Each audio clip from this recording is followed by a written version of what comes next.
आमच्या सरकारने दिलेलं आहे ते आम्ही पूर्ण करणारच आहोत. पण आमचे माननीय उद्धवजी हे नेहमी मी कर्जमाफी केली हे सांगत असतात.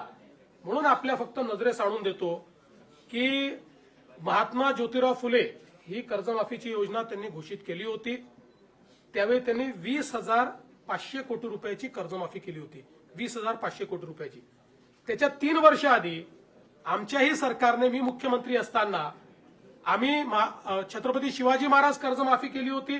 त्याच्यामध्ये 18,762 कोटी आणि नंतर 1900 कोटी अशी 20,500 कोटी रुपयाची तेव्हाही कर्जमाफी केली होती.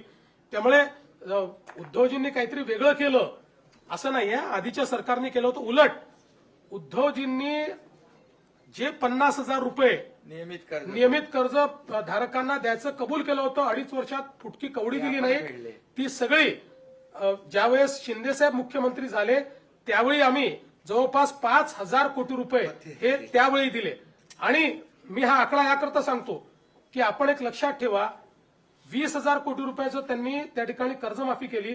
आम्ही तर आता जे कम्पेन्सेशन देतो ते 18,000 कोटीच आहे. म्हणजे 18 नाही, ते खरडून गेलेल्या जमिनीचा विषय केला तर 21,000 कोटीच आहे. 21,000 कोटी रुपयाचं तर थेट कम्पेन्सेशन आम्ही देतो. त्यामुळे आम्ही कुठेही आमच्या घोषणेपासून दूर गेलेलो नाही. पण आज कर्जमाफी करण्यापेक्षा थेट मदत करणं हे जास्त महत्वाचं आहे.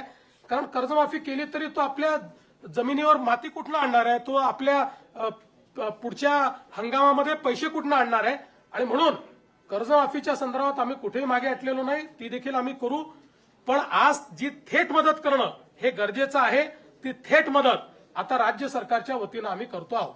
सर, एक सवाल ये भी है कि आपकी सरकार की तरफ से किसानों को मदद दी जा रही है, लेकिन कई जो किसान हैं, जो उनके परिवार वाले हैं, उनके पास शायद वो दस्तावेज, वो डॉक्यूमेंट्स नहीं होंगे. क्या उन किसानों को भी ये सहायता दी जाएगी? देखिए, इसके लिए दस्तावेज की आवश्यकता ही नहीं है. ये हमने अपने सर पर लिया है. इसका वैलिडेशन भी हम कर रहे हैं. इसका एग्रीस्टैक का अकाउंट भी हमारे पास है. तो इसलिए उनको कोई दस्तावेज देने की जरूरत नहीं है. इसका सर्वे भी हम लोग करते हैं.